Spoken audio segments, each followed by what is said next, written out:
Olá, olá, pessoal. Bom, então a gente vai aqui fazer a apresentação do nosso Translate Entrevista.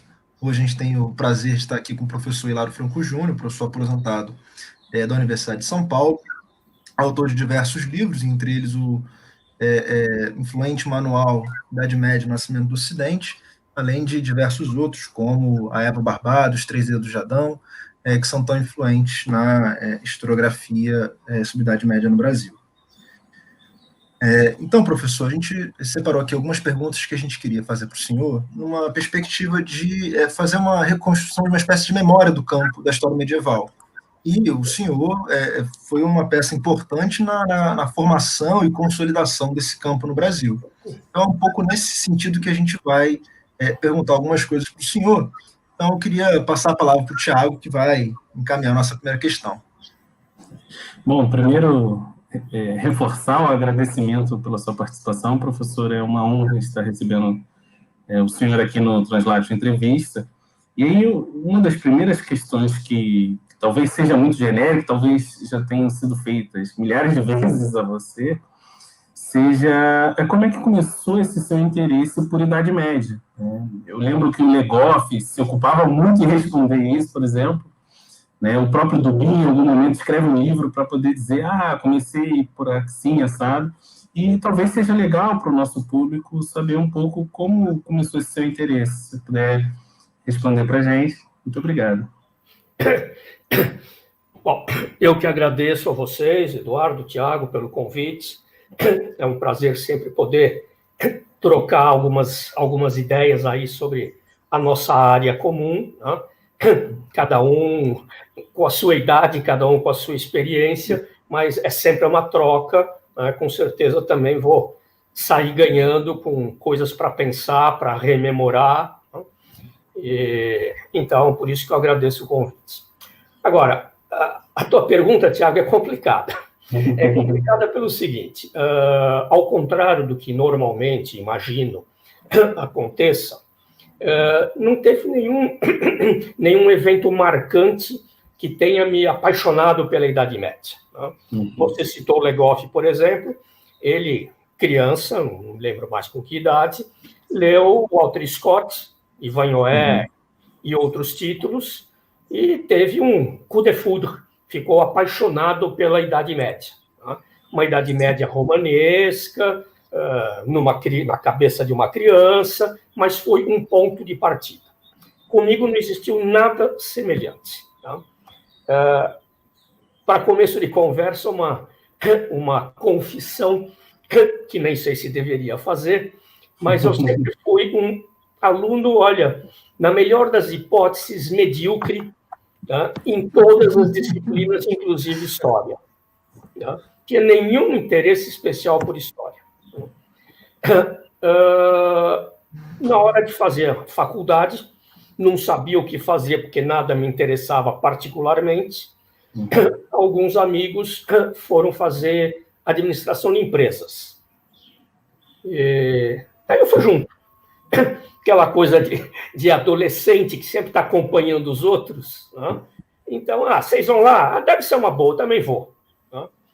Fui lá, fiz o cursinho, ia prestar o vestibular na Getúlio Vargas. E existia um cursinho do próprio Centro Acadêmico da Getúlio Vargas que preparava para o seu vestibular. Então, segui esse cursinho, prestei o vestibular, passei, não sei muito bem como, mas passei, entrei, comecei a fazer administração de empresas. E, aquilo que vocês podem imaginar, microeconomia, macroeconomia, estatística, matemática 1, matemática 2, aquele negócio estava me deixando louco da vida. Né? Falei, bom, vou desistir, claro, mas vou fazer o quê? E daí, nesse momento, são aqueles acasos que a gente nunca sabe explicar muito bem. Abriu um concurso promovido pelo centro acadêmico para dar aula no cursinho que eles organizavam e que eu próprio tinha cursado como aluno.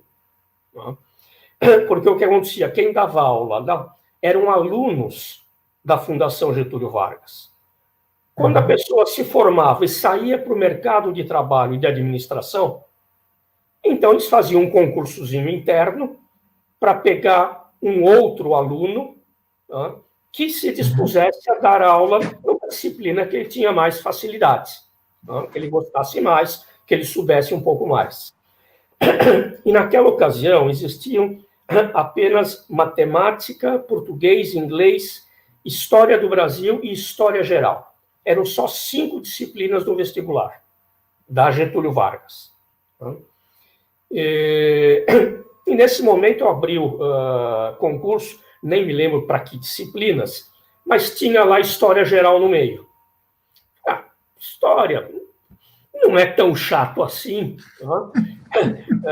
Tá na hora de eu ganhar o meu próprio dinheirinho, que essa coisa de mesada tal, não dá certo. Peguei as apostilas que eu tinha lido, estudado para o vestibular e comecei a ler aquilo para valer, sublinhar, marcar algumas ideias. Fui lá, prestei o concurso. E acabei entrando. Não era uma vaga só, entraram mais 2 outros colegas. Então, um conjunto de circunstâncias de pura sorte. Virei professor da noite para o dia, nunca tinha me passado pela cabeça. E aí aparece o problema. Eu preciso estudar. Eu vou dar aula do quê? Eu sou professor, mas eu sei mal e porcamente para mim, então eu preciso estudar. E aí comecei a correr atrás de livros, fui na biblioteca de História da USP para ler coisas, né? E fui gostando cada vez mais, comecei a dar aula, achei esse tipo de relação, de troca de ideias, das perguntas, que você muitas vezes não sabia como responder, mas não podia ficar simplesmente quieto. Então, olha, gente, não tenho muita certeza, tal, vou verificar, na semana que vem esclareço isso, e correndo atrás. Daí, semana que vem, antes de começar, olha, para retomar aquele problema que ficou em suspenso, é assim, assim, assado, tal, tudo bem? Tudo bem, tá. Hoje é nosso assunto, e daí eu continuava. E foi nessa toada aí sim, olha, isso eu tinha 26 anos, ou 24 anos, sei lá eu, aí só que eu comecei a me interessar por história. Não particularmente pela Idade Média, mas com certeza a contemporânea não me atraía, né? As outras 3 tradicionais, antiga, média e moderna, sim, uma quedinha maior por Grécia e Idade Média, mas nada muito claro. Mas o tempo foi passando, a AGV, eu fazia um mínimo de matérias por semestre, mas um dia ia ter que acabar, ou iam me mandar embora. Falei, bom, preciso me decidir, vou fazer o curso de História. Daí prestei o vestibular na História da USP. O vestibular lá naquela ocasião era só escrito, não tinha múltipla escolha nenhuma, tudo era redação. Virei aluno de História. E isso foi no meio do ano, daí eu peguei, então, comecei no 2º semestre, não tinha uma turma que fosse realmente minha, tudo coisas atípicas. Mas daí eu dei sorte que eu tive um excelente professor de História Medieval, no meu primeiro semestre da faculdade. Para dizer a verdade, nem era um excelente professor enquanto didata, comunicador, transmissor de ideias, de conhecimento, mas era um erudito de primeiríssima. E aquilo foi me apaixonando. E eu fazia não só o que tinha que fazer, né, seminário, e dissertações e trabalhos, mas por conta própria comecei a me interessar e estudando cada vez mais, né? E assim foi indo, um certo momento falei, bom, é por aí mesmo. Continuo a gostar de história antiga, história moderna tem coisas bastante interessantes, mas meu negócio é a Idade Média. Então foi uma decisão, uma escolha até meio tardia, meio casual, né? Mas, enfim, a vida é feita destas coisas, né? Não há um planejamento desde que você é pequenininho, todo mundo fala, vou ser isso, vou ser aquilo. Senão todo mundo ia virar bombeiro, aquelas coisas que criança tem na cabeça. Né? E aí que eu cheguei na idade média. Jogador de futebol. Como jogador de futebol, né? Astronauta. É isso aí.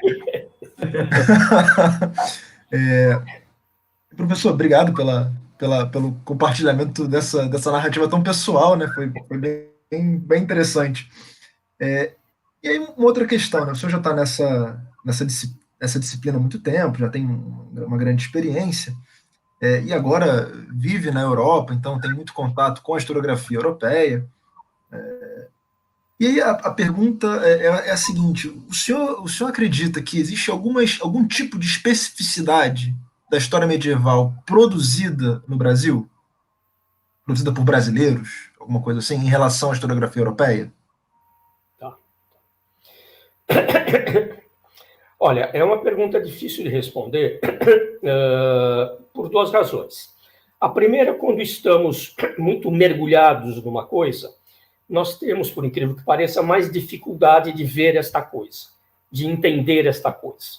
Podemos até perceber bem os detalhes, mas não ter uma avaliação, uma análise mais global.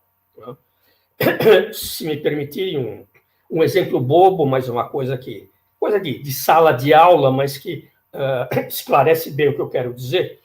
Se você pegar um quadro, uma tela, uma pintura, e colocar colada ao seu rosto, você vai ver muito bem determinados detalhes, vai poder falar sobre eles, discorrer, mas você não sabe do que trata o quadro. Se você distanciar este quadro, você vai dizer, então o tema é sobre tal coisa. Percebo que o estilo é assim ou é assado. Mas, em compensação, você perde nos detalhes. O que é mesmo aquela coisa naquele cantinho? Eu não estou vendo bem. Aí você precisa se aproximar para tentar entender. Por que eu estou dizendo isso? Durante todos os muitíssimos anos que eu estive aí dando aula e orientando, escrevendo, aquela coisa toda, eu via bem os detalhes. Eu estava mergulhado naquela situação. E, evidentemente, eu não sabia se tinha uma coisa específica ou não dessa medievalística brasileira. Claro, lia praticamente só coisas que eram produzidas na Europa, então dava sempre para fazer alguma comparação, mas era uma coisa muito fria, digamos, muito acadêmica no mau sentido do termo. Então, não conseguia ver nada disso. Quando eu saí daí e comecei a vivenciar esse ambiente medievalístico europeu, então aí eu comecei a perceber algumas coisas em relação ao que fazíamos e ainda se faz, imagino, no Brasil. Mas vem o segundo problema ao qual me referia.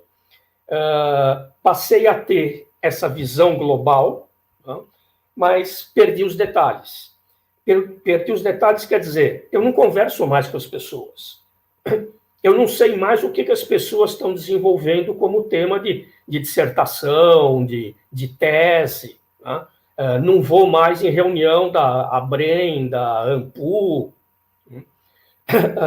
Então, se alguém me perguntar hoje como está essa medievalística no Brasil, sinceramente, eu não sei dizer. Tenho vários elementos um pouco soltos, não estou completamente alienado disso tudo, mas não estou mergulhado o suficiente para fazer uma análise.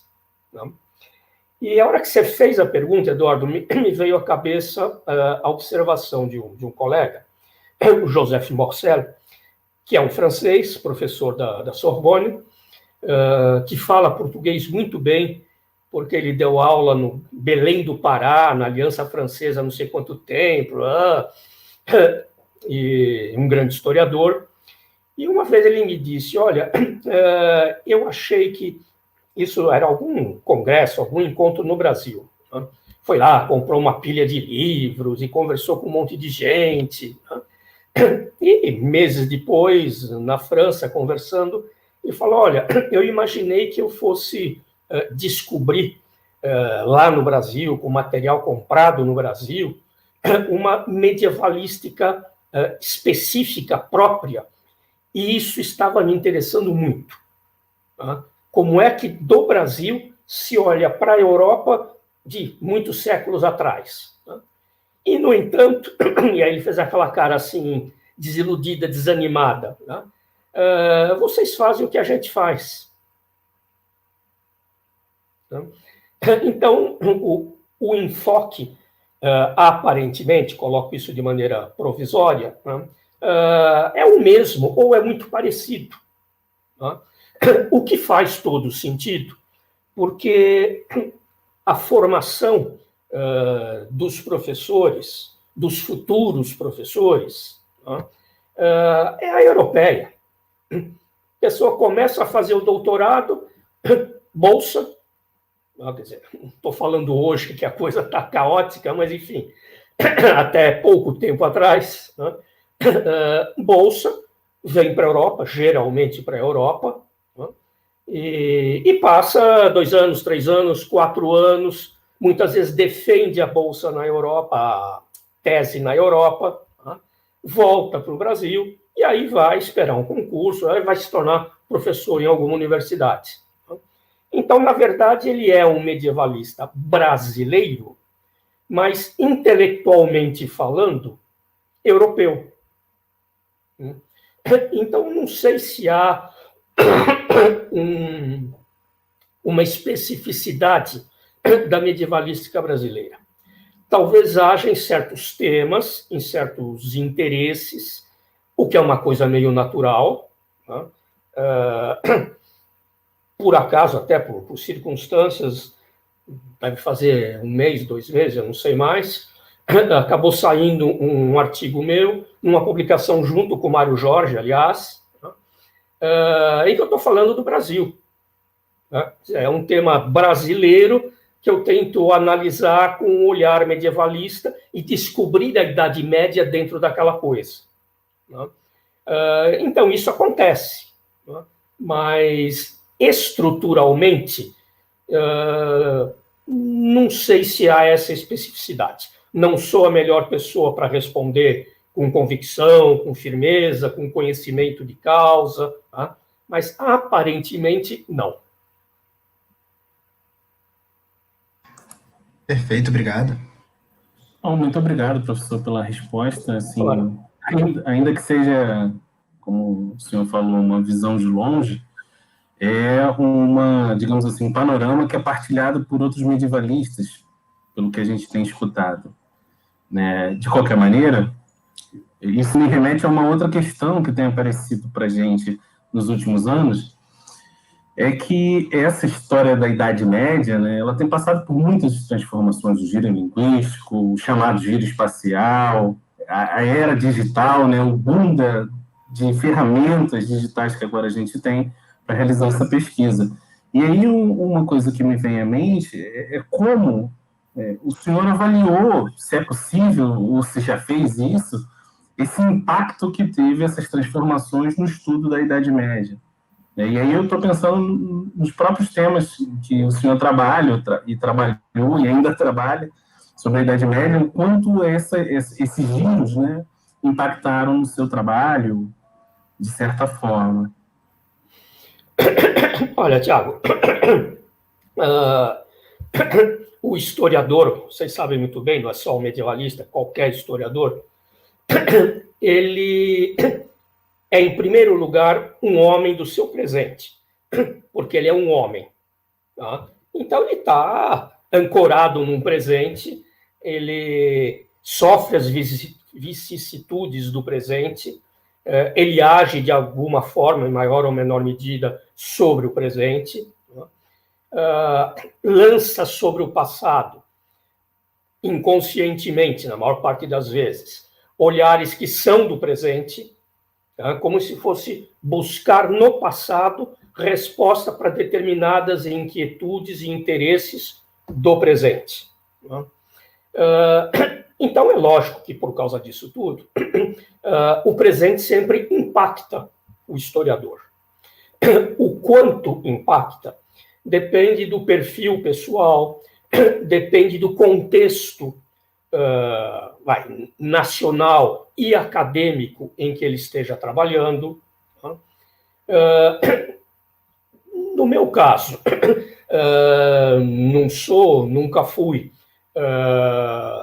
muito versátil ou muito atraído pelas tecnologias, como vocês perceberam, com a dificuldade de nós nos conectarmos. Tá? Mas é claro que eu sou obrigado a usar, digamos assim, tá? E algumas coisas, vou dizer uma coisa que para vocês vai parecer assim, o mais óbvio do óbvio, tá? Mas é óbvio justamente porque parte da experiência de vocês. Tá? Escrever no computador. Tá? Windows, Word, vai lá, escreve, nota de rodapé.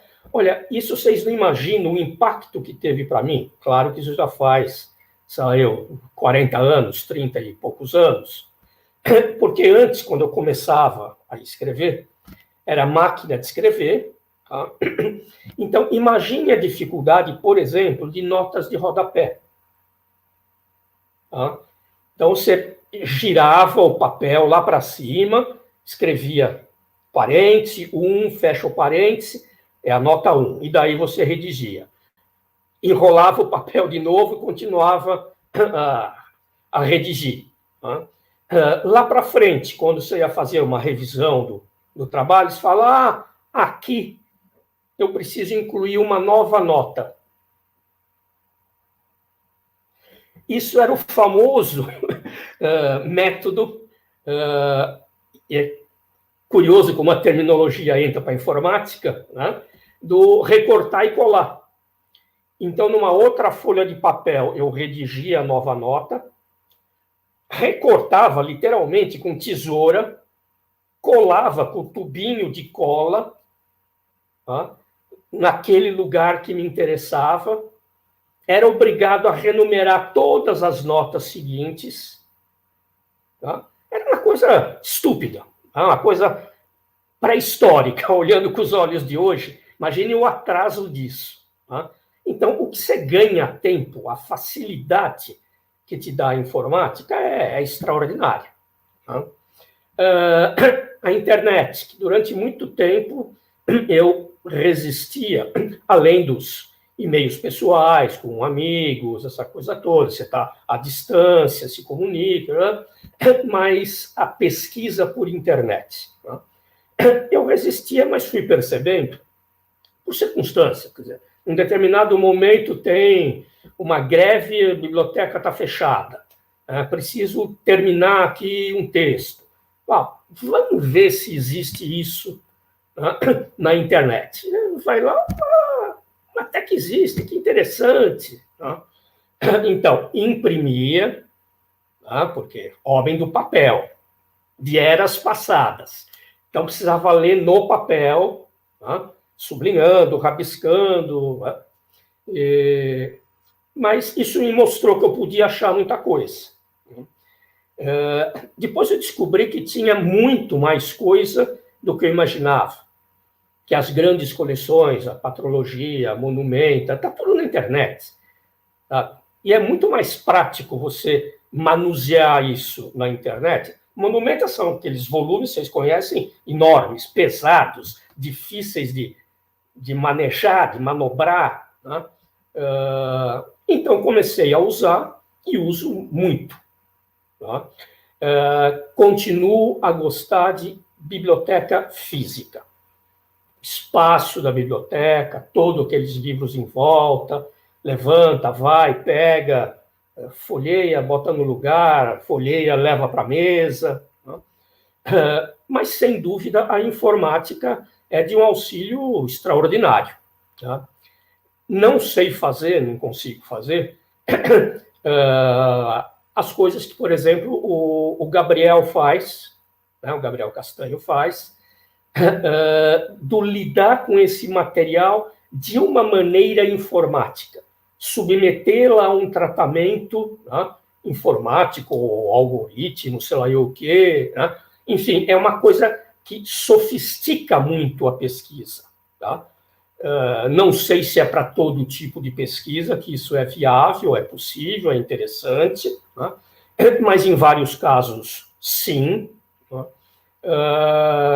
E quem, enfim, cresceu intelectualmente, caso de vocês, nesse ambiente, nesse contexto, eu acho que tem que explorar isso as últimas consequências, sem, porém,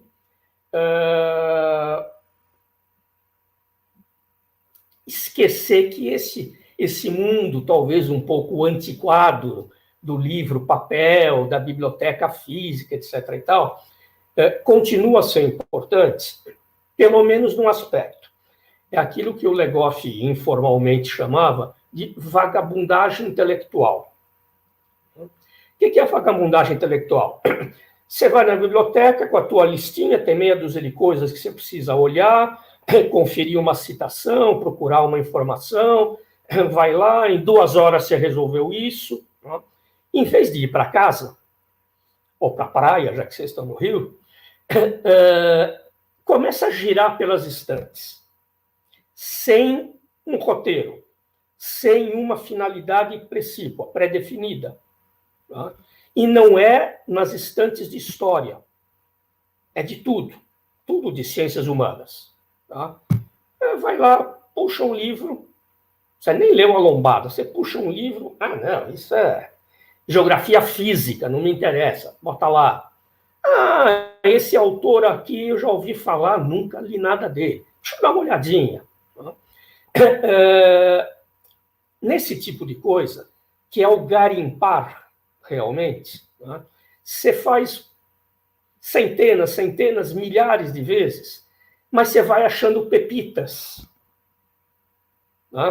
Daí a imagem do garimpar. Você vai achando realmente preciosidades, coisas importantes que, muito possivelmente, você não teria jamais descoberto se não fosse assim.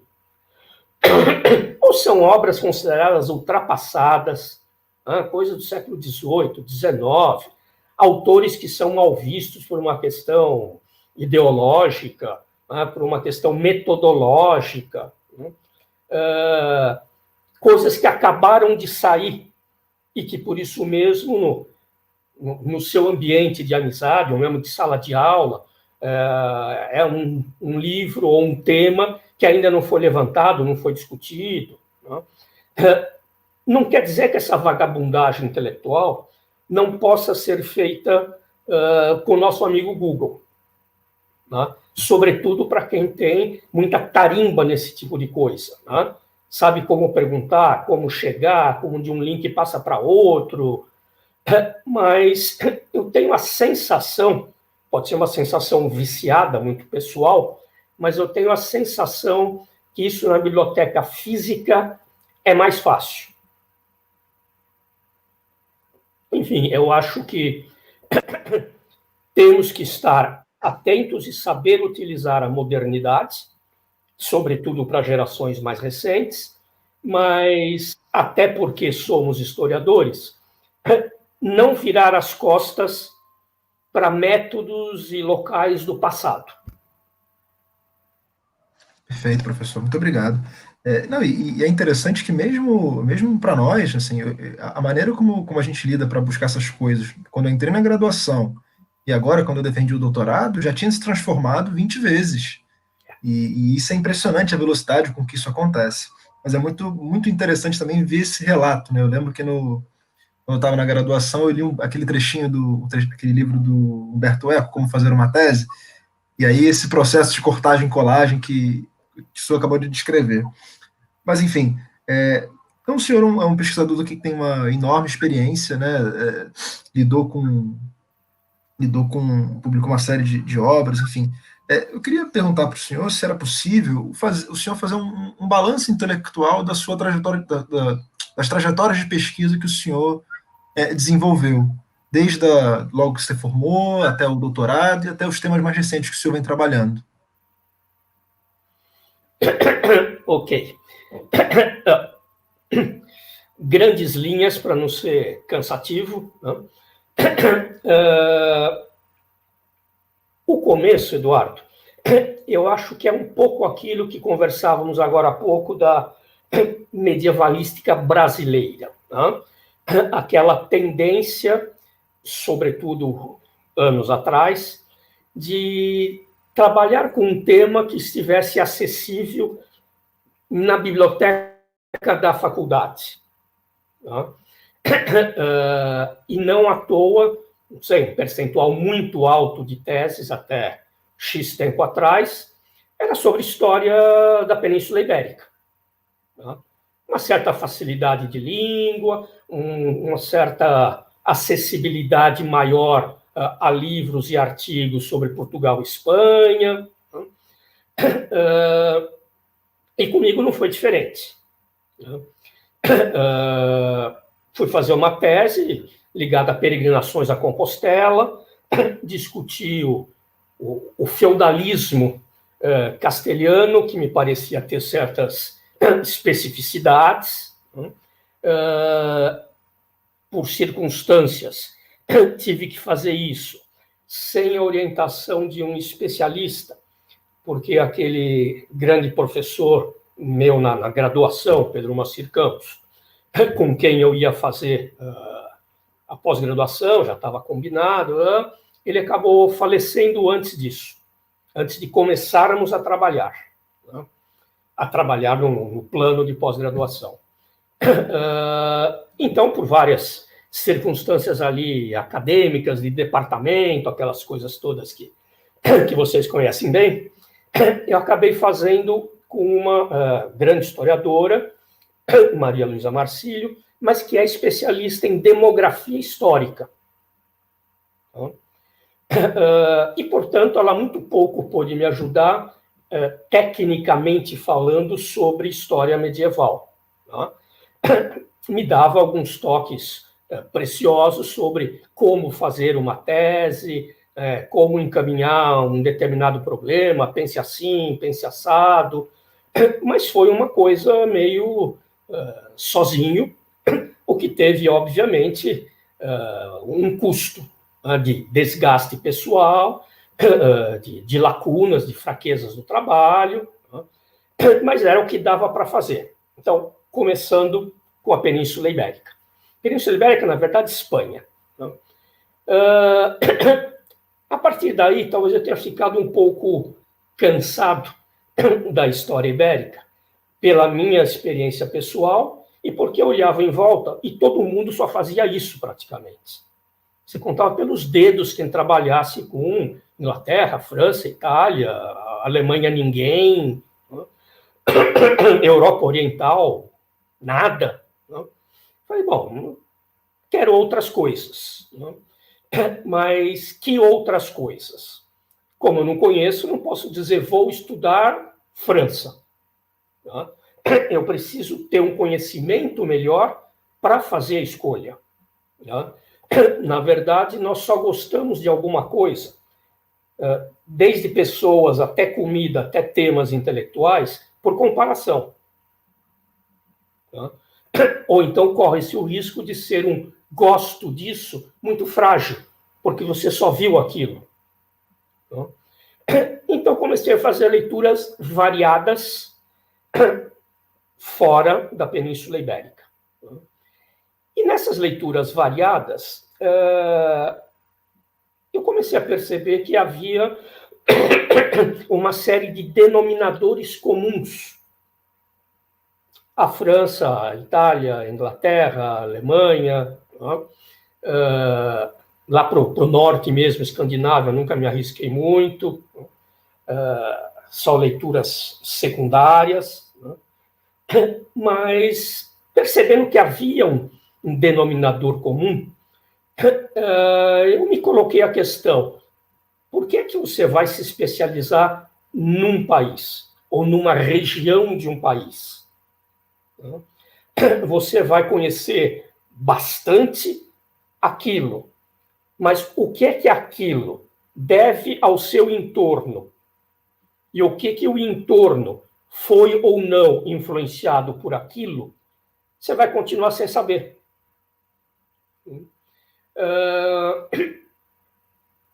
Então, comecei a virar um especialista de generalidades da Europa medieval,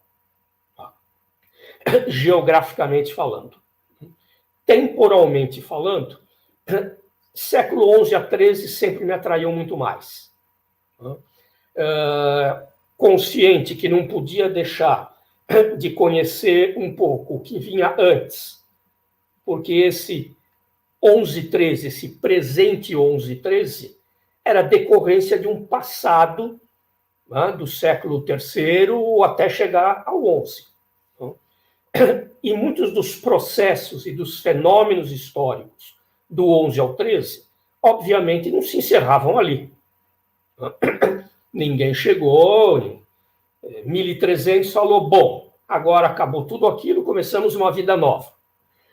Então, eu tinha que prolongar isso e acabava entrando, sobretudo pelo 14, às vezes pelo 15, mas menos intensamente, menos aprofundadamente. Mas, de qualquer maneira, tentando abarcar tudo isso. É complicado, é demorado, mas foi o que me pareceu o mais interessante e o mais sólido, até do ponto de vista de método. Não? E no meio desse monte de leituras, é que eu acabei conhecendo melhor, tinha uma ideia muito vaga, né, dessa escola francesa, a escola dos Annales, para simplificar, sobretudo Legoff, né, e que eu fui descobrindo que ele, por outras circunstâncias, num outro nível, fez mais ou menos a mesma coisa. Né? Ele, apesar de francês, né, sempre trabalhando na França, ou quase sempre, ele não escreveu uma história medieval francesa, apesar de ter vários livros que são exclusivamente franceses, aquela brilhante biografia do São Luís, por exemplo, mas, na verdade, ele procurava ter esse olhar sobre toda a Idade Média, porque a questão não era nem geográfica, nem cronológica, mas era temática. Isso foi uma revelação para mim. De repente, eu me disse, o que meio no chute, meio na intuição você está fazendo, não é tão absurdo assim.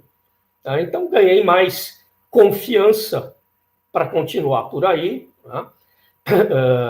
Vim da Europa, fui fazer um pós-doc com ele, com o Legoff, conheci de perto essas pesquisas, o que eles faziam, o grupo todo, e foi assim que eu fui definindo esse caminho mais para história das sensibilidades, história das mentalidades, história do imaginário, história da arte, uma história de fôlego maior, uma coisa que não se recorta num evento, não se recorta num personagem ou numa região, heresias, quer dizer, coisas que têm um prolongamento no tempo, no espaço, e dentro disso te permite abordagens variadas. E foi assim que eu fui trabalhando e estou nessa até hoje. Perfeito. E aí, a gente até tinha um planejamento um pouquinho diferente, mas pelo que o senhor está encaminhando aqui, uma outra questão que a gente queria fazer, e que diz respeito talvez tenha relação, isso que a gente gostaria de saber, inclusive, com esse processo que o senhor está descrevendo, diz respeito ao manual Idade Média e Nascimento do Ocidente, que até hoje é um manual muito influente, muito usado nos cursos de básico, então é bem frequente que os alunos se iniciem na história medieval através dessa obra.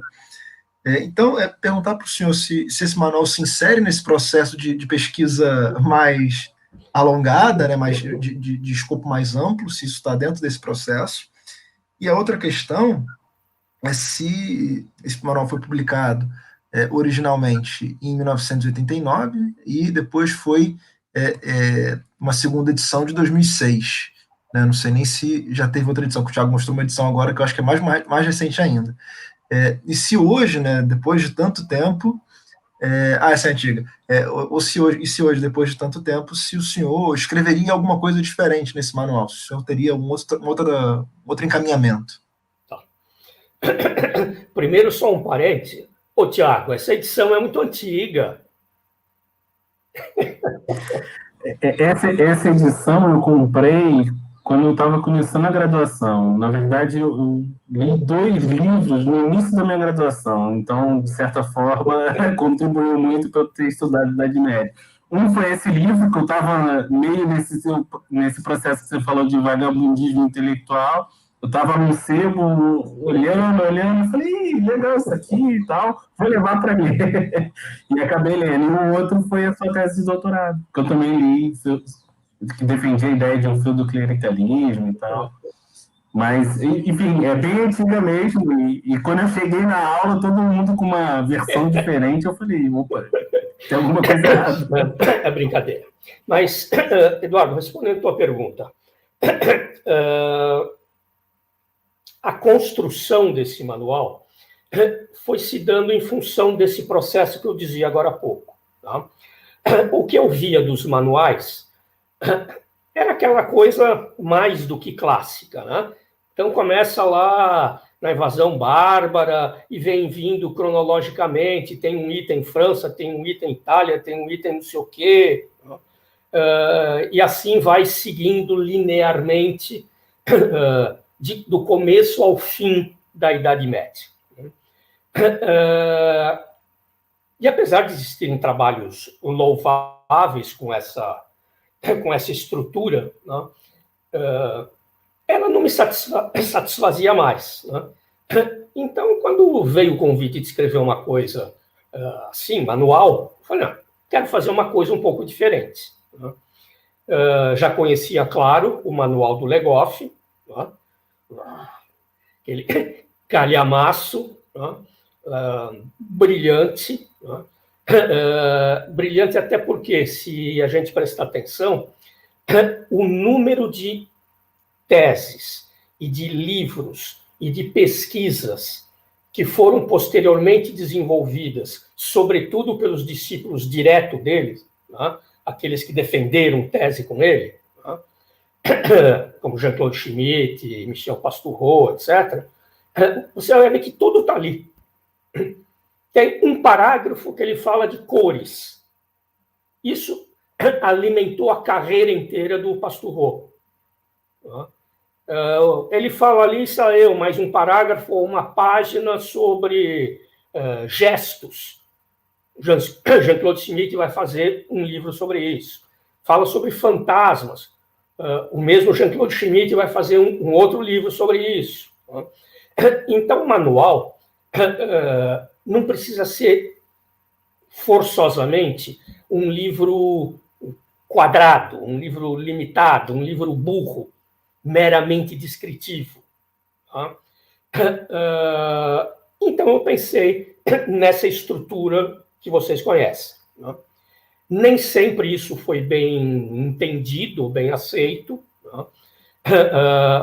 Às vezes, por exemplo, já ouvi pessoas falarem: mas é um livro estruturalista, porque eu divido por estruturas. Mas não tem absolutamente nada a ver estruturalismo com uma divisão temática por estrutura.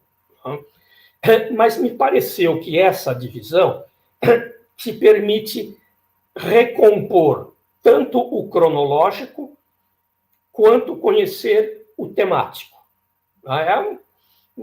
Dois eixos, né, paradigmático e sintagmático, que se cruzam e que dá uma série de possibilidades. Então, o que eu faria hoje com esse livro, Eduardo? Eu manteria a estrutura, eu manteria o espírito. Tá? Mas, claro que depois de não sei quantas décadas, né, ele engordaria bastante. Tá? Eu teria muito mais exemplos, muito mais argumentos para desenvolver cada parte, cada ideia, né? Cada hipótese, né? Corrigiria eventualmente uma coisa ou outra que não ficou suficientemente clara. Acho que podia ter sido mais claro o raciocínio, aquela coisa de querer ser didático no sentido de mais enxuto, resolver rápida a questão, não pode engordar muito o livro, fica mais caro, o aluno não lê. Então, hoje eu teria esse cuidado de desenvolver mais, deixar mais claras as ideias, mas, sobretudo, como eu disse, incorporar um monte de material que, naquela época, ou eu nem conhecia, né, ou conhecia insuficientemente para poder tratar dele com segurança. Né? Eu não ia arriscar falar de uma coisa que eu sabia meio por alto, tinha feito uma leitura correndo. Né? Então, hoje ele teria um aspecto diferente, mas a personalidade dele seria o mesmo. Tá? Seria um velho que engordou, mas não perdeu o seu caráter. Obrigado, professor, pela resposta. E é sensacional pensar essa construção do manual, porque aqui hoje, né, no Brasil, nos cursos de história medieval, né, às vezes as universidades têm 2 cursos, medieval 1, medieval 2, e agora cada vez mais comum ter só uma disciplina de medieval. Tem sido cada vez mais comum em alguns centros, principalmente centros menores, né? E aí, o seu manual ainda é muito utilizado, e se utiliza muito o livro do Gerald Daché, né? Também tem sido muito utilizado. E a gente aqui no Translate está começando a pensar se é possível escrever o manual de uma outra forma, né? E aí a gente, volta e meia, cai nessa questão. E aí, a gente divide por estruturas, divide só por temas. Como é que a gente pensa a construção de um manual? E aí foi bem legal essa sua resposta. E tem a ver com outro ponto que a gente também pensou em te perguntar, que a gente aqui acabou defendendo nosso doutorado na própria Universidade Federal Fluminense. Então, a gente tem um histórico da construção do nosso programa de pós e também a linha de pesquisa em História Antiga e Medieval. E aí a gente queria saber um pouquinho, a gente sabe que o programa de pós da USP é mais antigo, mas a gente queria saber se houve um processo de construção de uma linha de História Medieval na USP e como foi esse processo, se teve apoio dos colegas, se teve resistência, se foi um processo largo, demorado, teve apoio dos colegas de antiga, esse tipo de coisa. Né? E aí, se eu puder responder para a gente. Tá. Não posso responder nos prolongamentos mais recentes, né? Porque estou absolutamente afastado. Né? Os amigos que eu tenho no setor, quando se conversa, não se conversa sobre isso, se conversa sobre a vida. Né? Então, não sei como isso está hoje ou de algum tempo para cá. Lá para trás, o que eu posso dizer a vocês, e não acredito que isso tenha mudado, é que, na verdade, o departamento sempre foi, pela sua própria formação, pela sua própria história, excessivamente individualista, digamos assim. Então, existia, tempo que eu dava aula, então tem um setor de medieval, tem X professores de medieval, e não éramos poucos. Tá? Ninguém sabia o que o outro estava fazendo, se é que estava fazendo. Vocês percebem? Não tinha aquele muito diferente do que eu encontrei na École de Hautes Études, tá? Aquele ambiente de troca de ideias, tá? É uma pesquisa minha, um trabalho que eu vou desenvolver, que eu vou assinar sozinho, você o seu, ele o dele, mas a troca de ideia entre nós vai enriquecer os três. Né? E isso feito de uma maneira sistemática. Né? Uma coisa que me surpreendeu muito quando eu cheguei na École, fui ver o seminário do Legoff, né, que era o meu, enfim, como é que chama isso? Supervisor de pós-doc. Né? É seminário, não é curso, então é um número restrito de pessoas, todas ou doutorando ou pós-doutorando, o número de colegas, de professores, tá, dando aula na própria École ou em universidades, tá, que sentavam lá toda semana, tá, caderninho aberto, o Legoff lá desenvolvendo o tema dele, os caras anotando. Tá.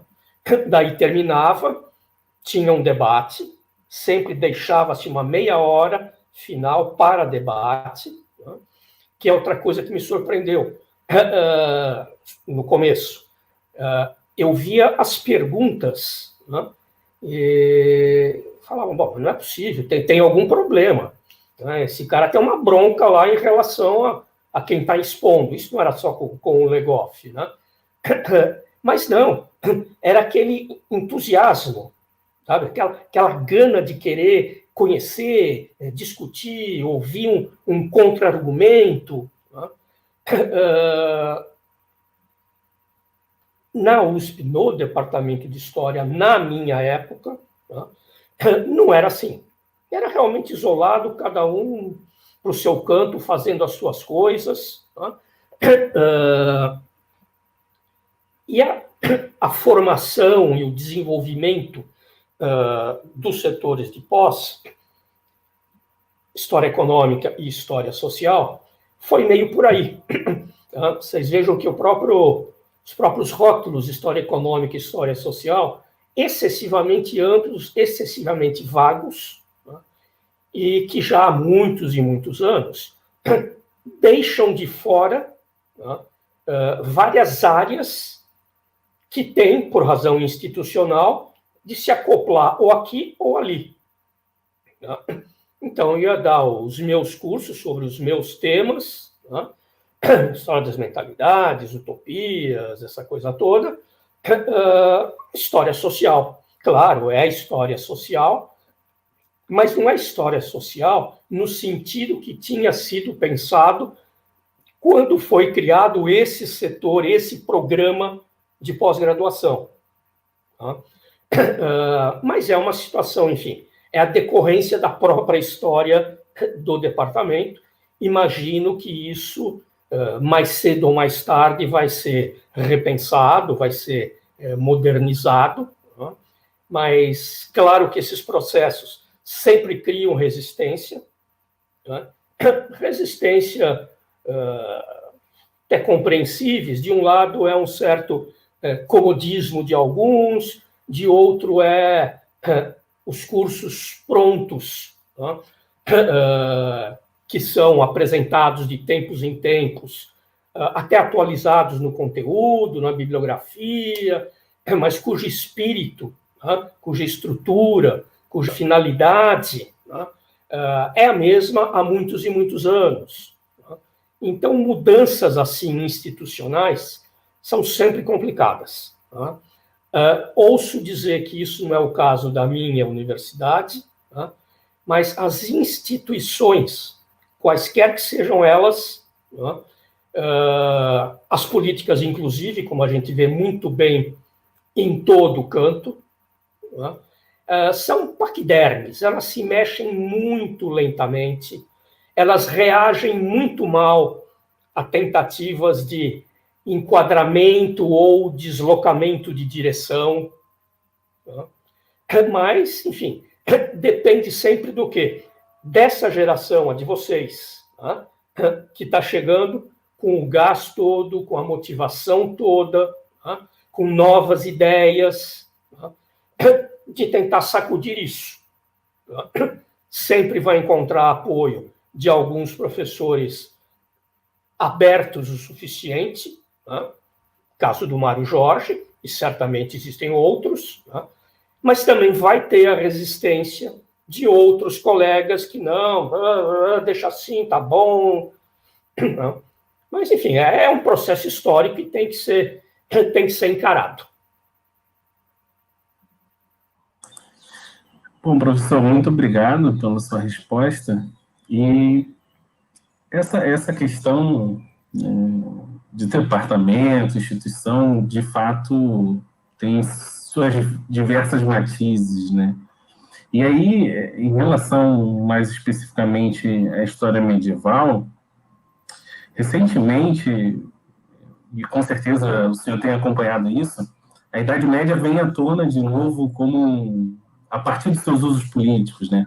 Que no Brasil, certos setores ligados ao governo têm se declarado como cavaleiros templários. A gente tem visto isso em Portugal, por exemplo, né, na chamada Nova Ordem de Avis. Em França isso é muito comum também, na Espanha, em que se reivindica a Reconquista. E aí uma pergunta que eu acho que é importante para todo medievalista é qual o sentido de estudar a história medieval hoje? E aí eu queria saber qual a reflexão que o senhor tem a respeito disso, né, do sentido de estudar a Idade Média hoje. O próprio Joseph Morcel, que o senhor citou agora há pouco, né, na nossa conversa, ele, alguns anos atrás, escreveu um livro, e é muito interessante, porque era um livro para responder a alunos franceses do curso de História por que era importante estudar a história medieval. Um esporte de combate, né? Isso. E aí, se o senhor puder comentar um pouquinho como você enxerga esse sentido de estudar a Idade Média, seria muito interessante. Muito obrigado, hein? Ora, Tiago, me veio à mente, te ouvindo formular a pergunta, a resposta que o Paul Veyne, um grande antiquista, professor do Collège de France, que é o topo do topo da vida intelectual na França e, por extensão, na Europa, uma resposta que ele deu já faz alguns anos a uma entrevista, que era mais ou menos por aí, não era direcionada especificamente à Idade Antiga, à Idade Média, mas à história de maneira geral. E ele falou, olha, a história não serve para nada, ela é mais ou menos a mesma coisa que a astrologia. Foi o exemplo dele. Claro que tem aí uma intenção provocativa,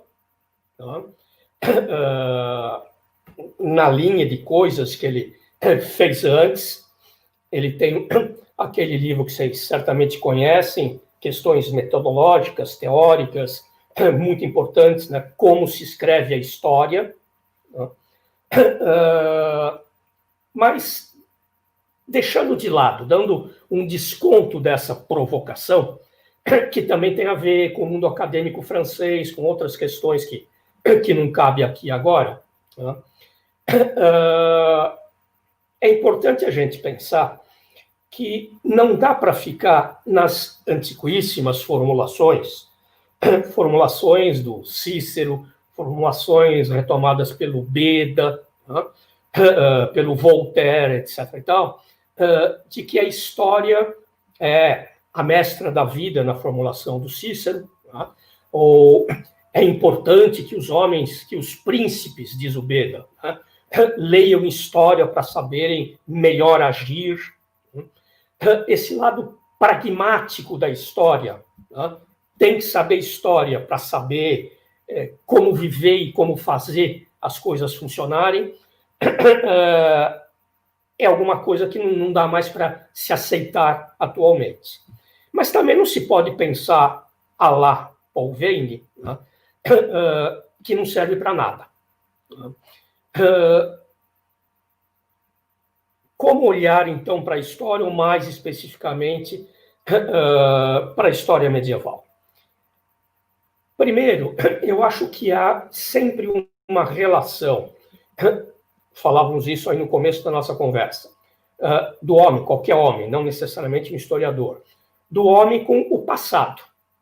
É com o passado mais ou menos distante, é o passado ouvindo os relatos do avô, lendo lá um diário que um antepassado qualquer deixou, é admirando coisas do museu da cidade, de histórias que oralmente foram sendo recontadas há muito tempo.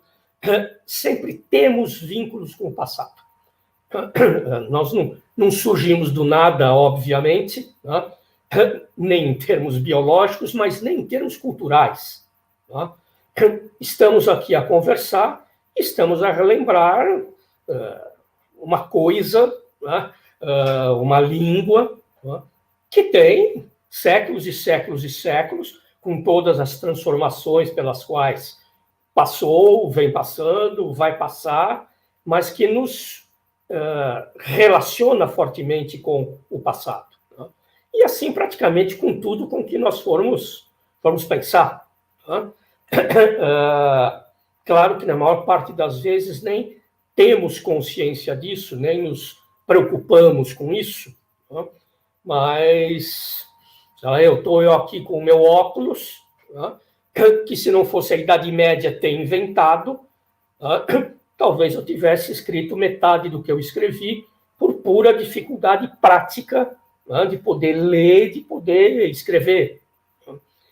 Então, que todo ser humano está ligado ao passado é inegável.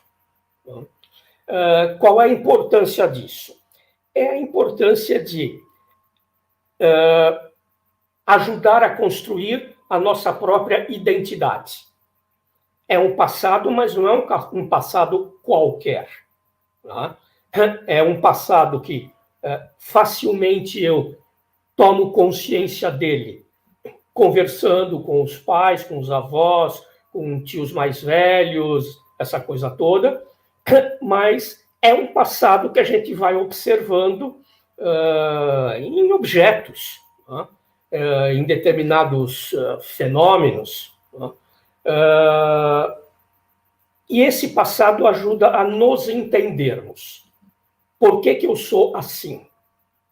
Pelo menos em parte.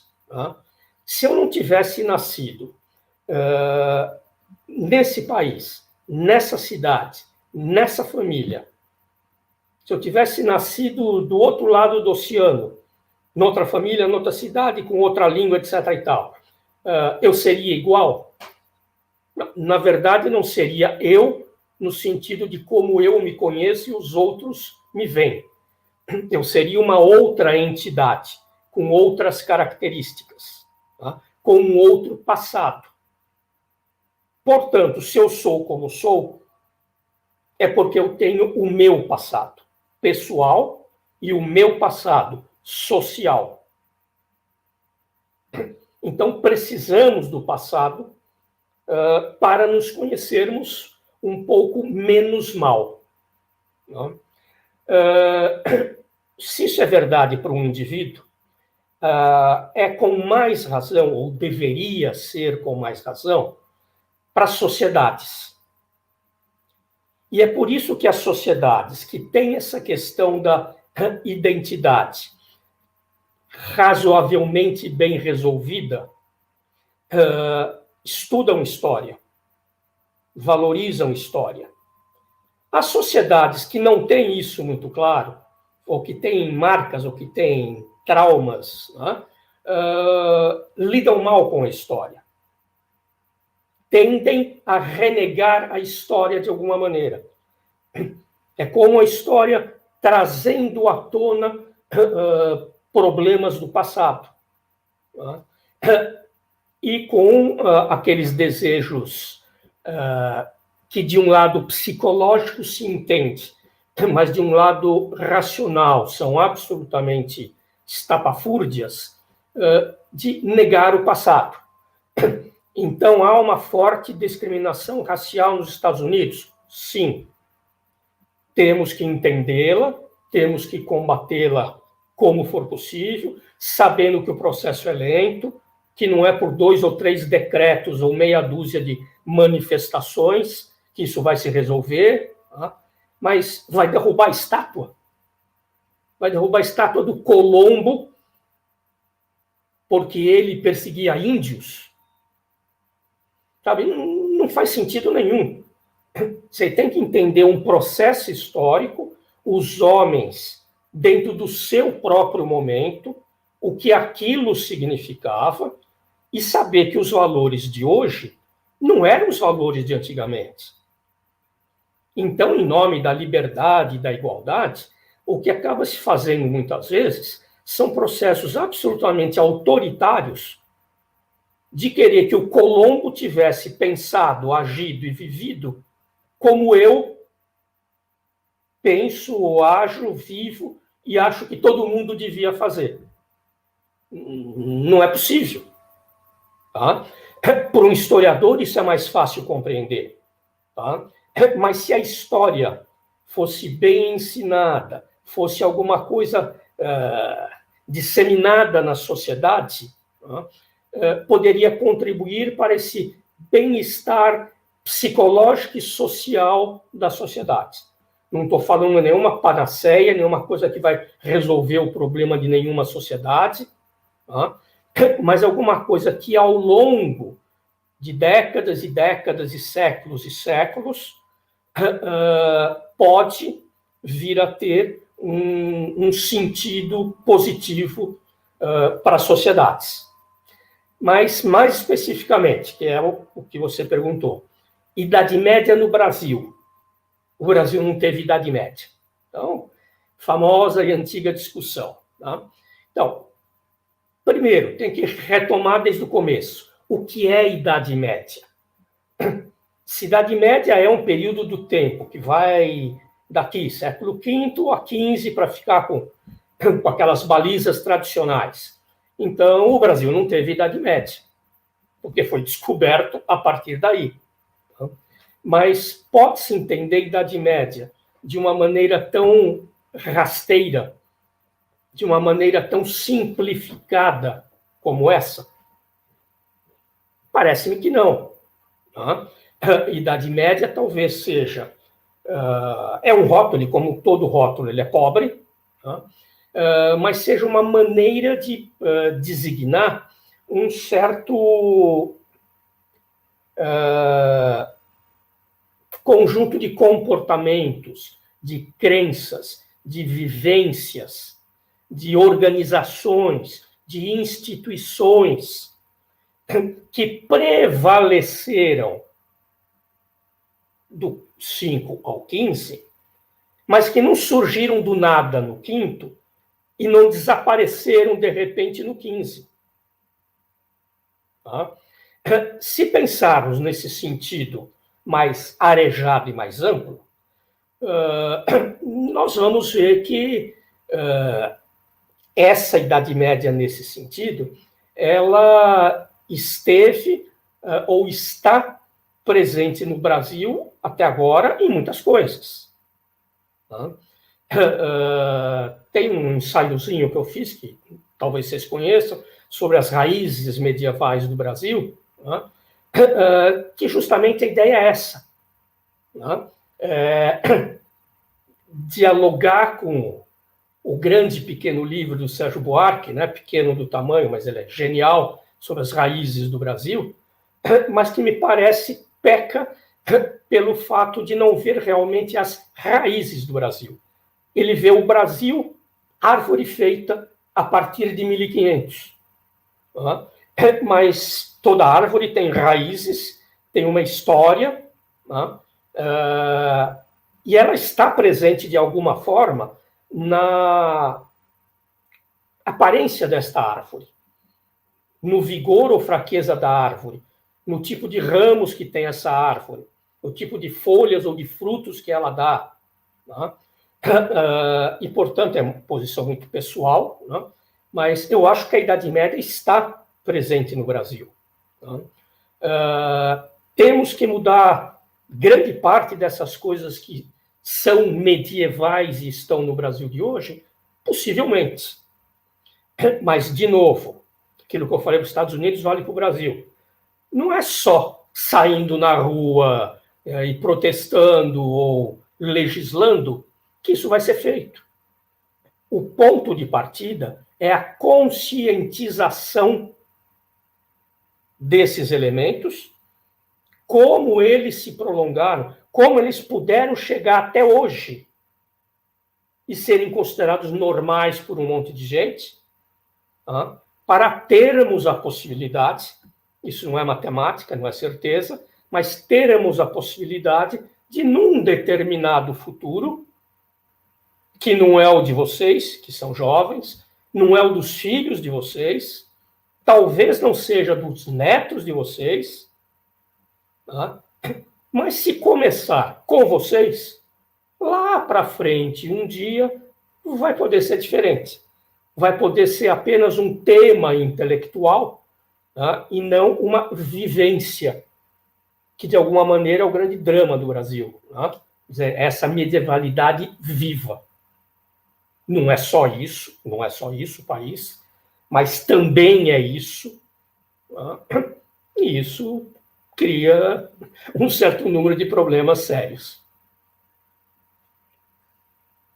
Obrigado pela reflexão, professor. Bom, a gente vai ficar pensando nessas questões ainda quando terminar essa entrevista. Mas o senhor tinha comentado algumas perguntas atrás sobre o José Morcel, que veio aqui e consumiu a historiografia nacional, enfim. Mas o Morcel talvez seja um pouco exceção à regra, né, pela anedótica presença aqui no Pará.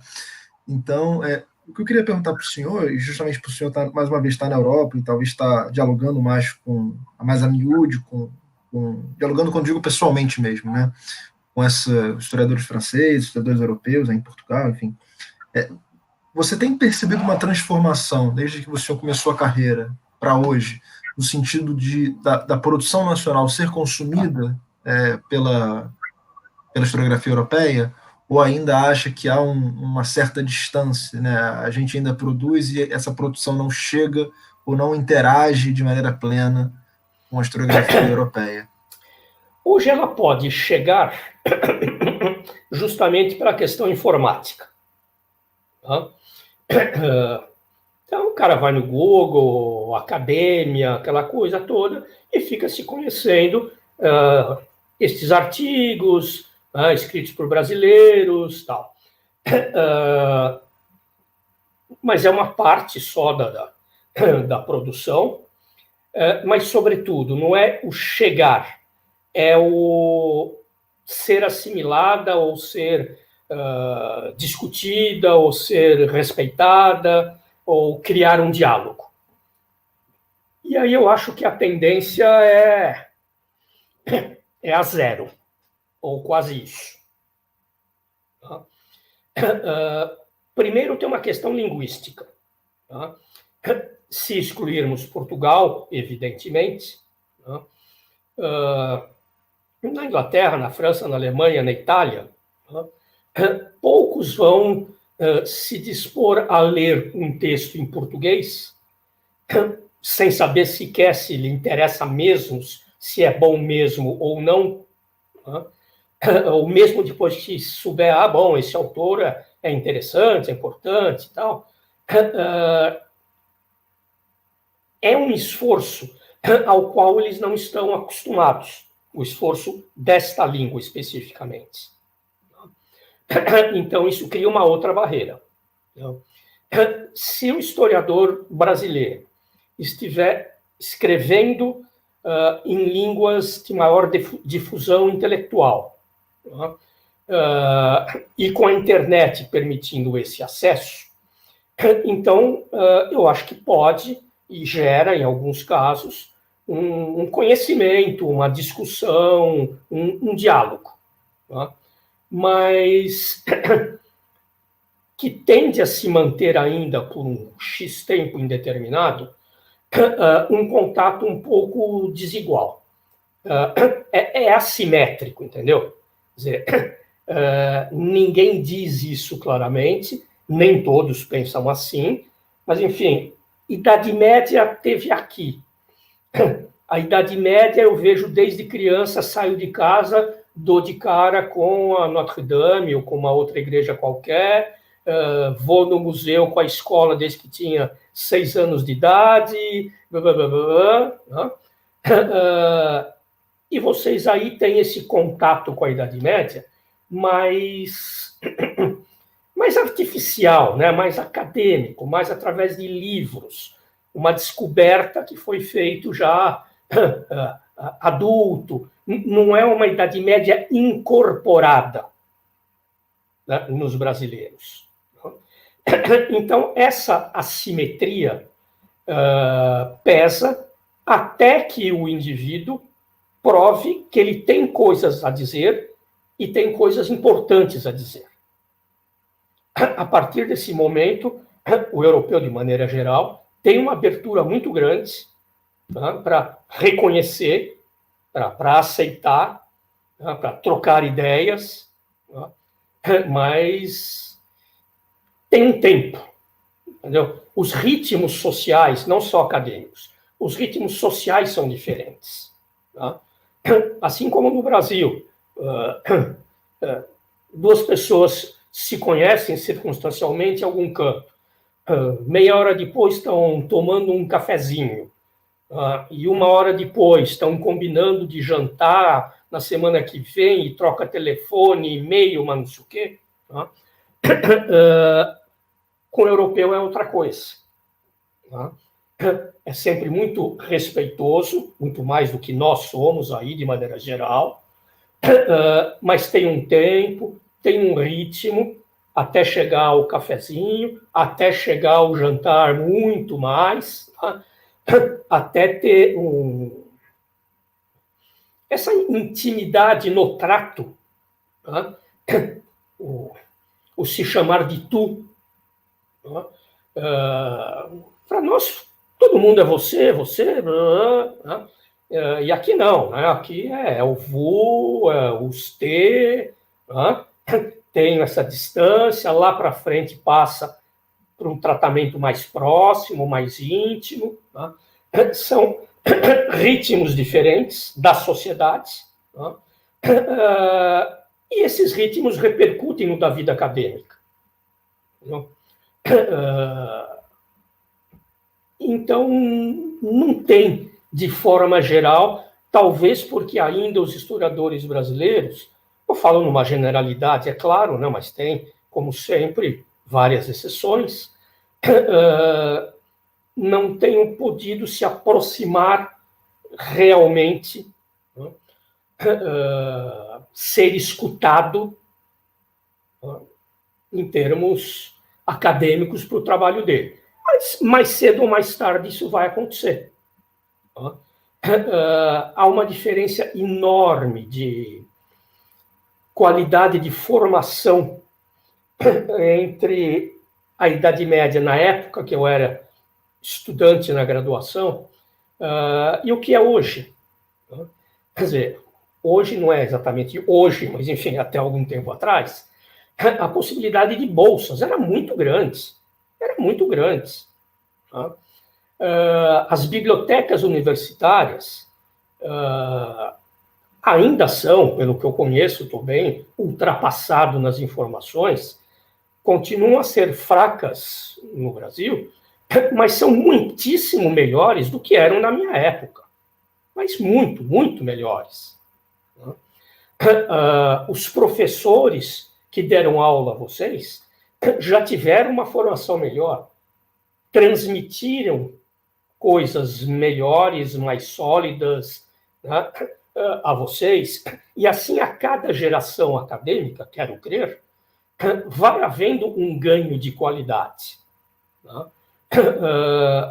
E, portanto, essa assimetria ela vai diminuindo.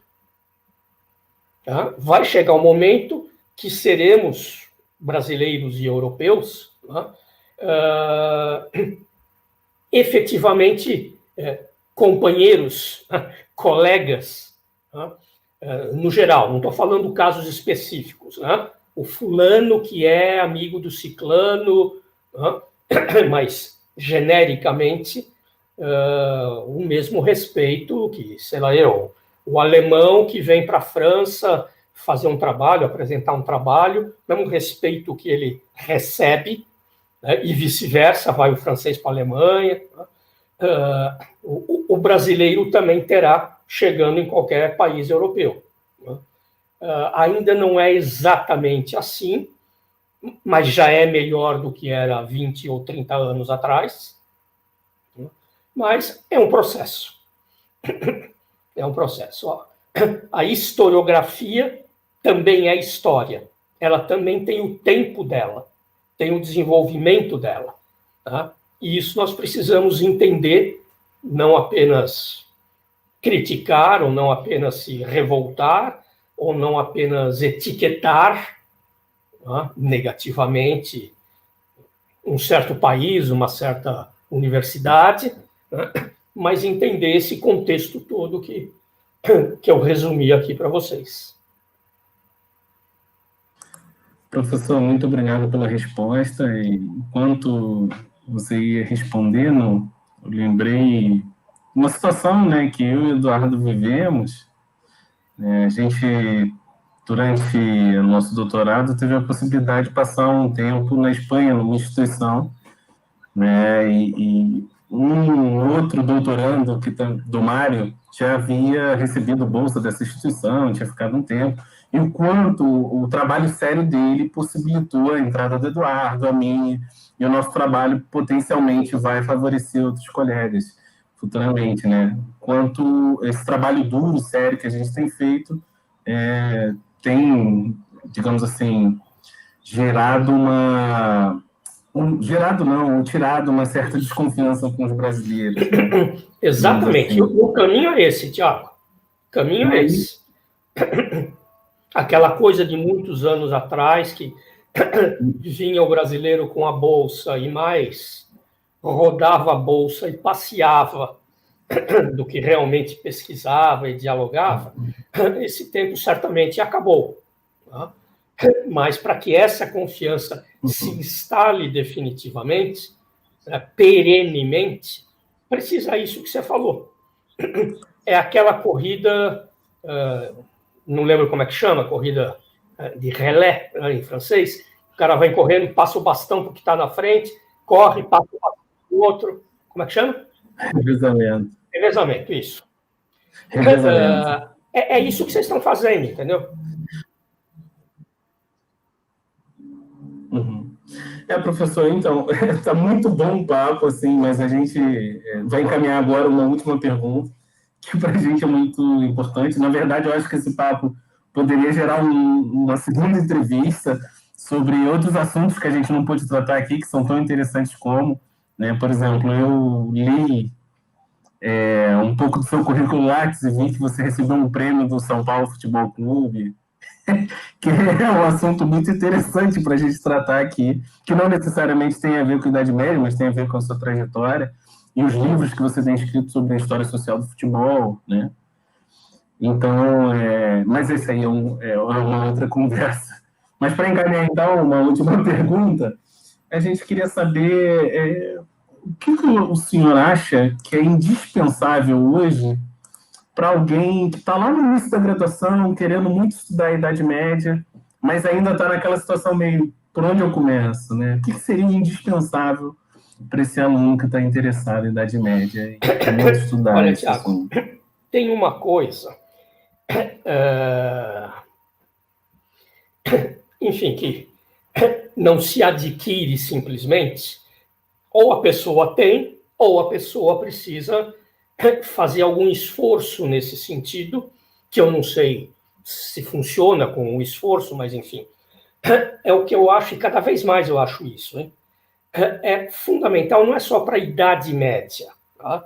Não é só para o historiador em geral. Tá? Eu diria que, para esse rótulo meio esvaziado nos últimos tempos, do intelectual, tá? Mas o fundamental é a curiosidade intelectual. Curiosidade intelectual. Nisso, me parece, reside a base de tudo. Tá? Aquela coisa de escolhi um tema de tese, ou, pior ainda, o orientador me deu um tema de tese. Vou lá e vou trabalhar em cima disso, não funciona.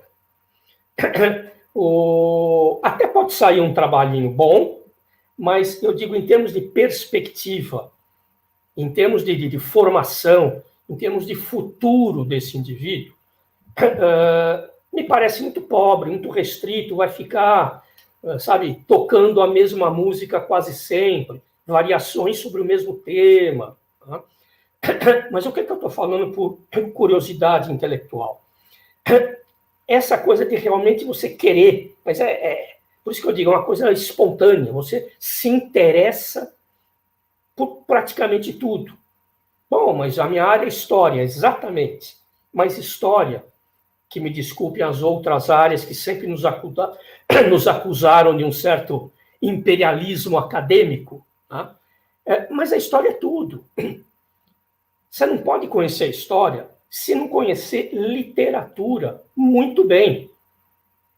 Claro que, de preferência, a literatura do período que você está estudando. Mas é literatura de maneira geral. É filosofia. Tá? É arte. Tá? É ciência, mesmo que seja uma linguagem, um tipo de raciocínio muito diferenciado. Alguma coisa é importante conhecer. Tá? Até porque, em todo momento, há um diálogo, tá? Entre as ciências, as artes, as belles lettres, essa coisa toda. Tá? Então, você precisa estar aberto a tudo isso. Tá? Se você tiver essa abertura, se você tiver esse interesse, se você tiver essa atração, por onde você vai começar, que objeto você vai recortar inicialmente, me parece pouco importante. Primeiro, é muito mais fácil, porque tanta coisa te interessa, tá? Que você pegar aqui, você pegar lá, não muda muito. Tá? Mas o mais importante é que, a partir disso, você vai fazer um trabalho que vai se abrindo, que vai se enriquecendo. Tá? É uma cebola ao contrário. Né? Você vai juntando camadas, ela vai crescendo. Tá? E vai crescendo em densidade, em tamanho, em consistência, em sabor. Tá? É alguma coisa que realmente vai permitir toda uma carreira em cima disso.